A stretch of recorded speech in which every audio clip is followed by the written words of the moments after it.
Safety on the subway after several stabbing incidents over the last week.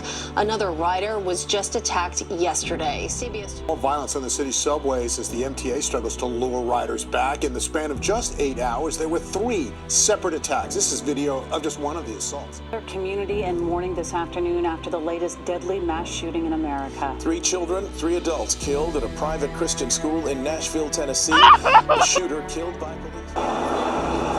About 10:45 this morning, 2 males were stabbed, 1 fatally, inside this high school, in the 5th floor classroom they're at. The first male was 15 years old. 15-year-old Michael Carneal walked into Paducah High School, Heath High School, shooting 8 of his classmates. 3 of those Heath High School students died that day. Monday morning, classes are canceled today at a high school where a sophomore is accused of going on a slashing and stabbing spree. Investigators say it started before the day's classes began at a school near Pittsburgh. More than 20 people are being treated for injuries. And this morning, Bristol, Connecticut was shot and killed and a 3rd injured in an apparent ambush. A hero salute today in honor of Sergeant Dustin Del Monte and Officer Alex Hamzy. Police say late last night, You're confronting 2 police officers apparently lured to a Walmart for what seemed to be a routine call. Newly released surveillance video revealing that they instantly came under fire, the gunman hitting both of them. Overnight, growing national unrest. In New York City, dozens of looters seen kicking in windows and breaking into stores across Midtown Manhattan. Macy's iconic flagship ransacked. Reports of fires set inside. The chaos coming after a day of peaceful protests across the city. Anyone coming to Manhattan?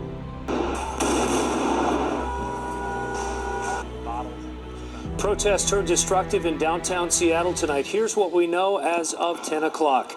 Protests started at about noon today in Seattle, but turned destructive right around 4 p.m.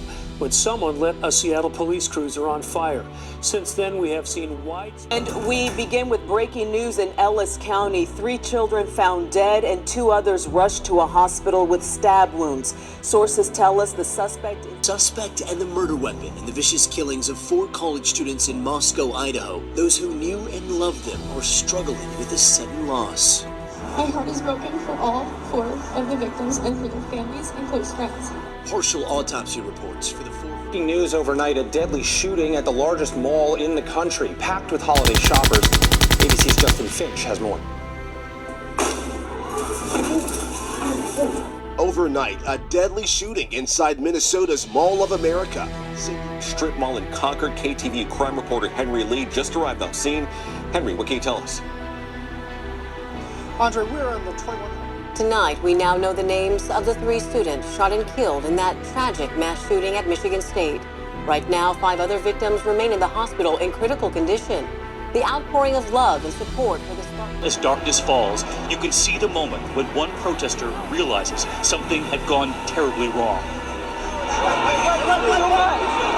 And the peaceful march turns into a panicky scramble for safety. The first crack of gunfire. Some thought it was fireworks left over from the 4th of July earlier this week. Please, over there! Come on! It wasn't. Police radio broadcasting out the chilling warning. Shots fired, officer down. We got a guy with a long rifle, we don't know where the hell he's at. SWAT officers on floor 2. They're taking fire with the suspect shooting at police. Here revealing the worsening toll, at least 59 now dead, more than 500 injured. What they've now discovered in the suspect's Nevada home, his family. You'll hear from them tonight, and the faces of the victims.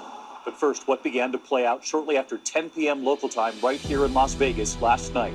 ABC senior national correspondent Matt Gutman leading us off. The chaos unfolding in the heart of the Las Vegas Strip. 10:08 p.m. America is reeling from the painful reality of another mass shooting. This latest massacre at an elementary school in a small Texas town. Here is the latest at 10. Texas officials report 19 children and at least 2 adults killed. The 18-year-old gunman, a high school student, fatally wounded by police. Authorities say he carried COVID-19, the disease that defined our lives in 2020. 2020 is now the deadliest year in U.S. history. Since late March, the U.S. has led the world with the most cases and the most deaths, now at more than 334,000.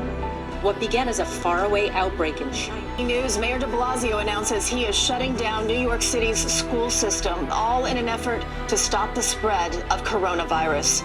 Good evening to you. I'm Christine Johnson. The mayor says that the decision to close the nation's largest public school system did not come easy. He made the announcement less than an hour ago at City Hall. Out of that protest by Colin Kaepernick, 49ers quarterback knelt instead of standing during the national anthem at last night's. Longer, a federal constitutional right to an abortion. The Supreme Court has essentially reshaped American life. It's going to be legal chaos. Where abortion is legal. Crisis at the Capitol. Supporters of President Trump stormed the complex. The angry mob burst through barricades and police while Congress was in session. One person has died and multiple injuries have been reported. A curfew now in effect in Washington, D.C. Worsening fentanyl crisis, and today the CDC shared a truly staggering statistic on drug overdoses. Nearly 108,000 Americans died from overdoses last year. That's the most ever, and it's about 15% more than the record set in 2020. Overdoses involved fentanyl and other synthetic opioids topped 71,000, accounting for about two directions. The state is seeing an increase in suicide among teens. CBS 17's Michael Hyland is digging deeper into why.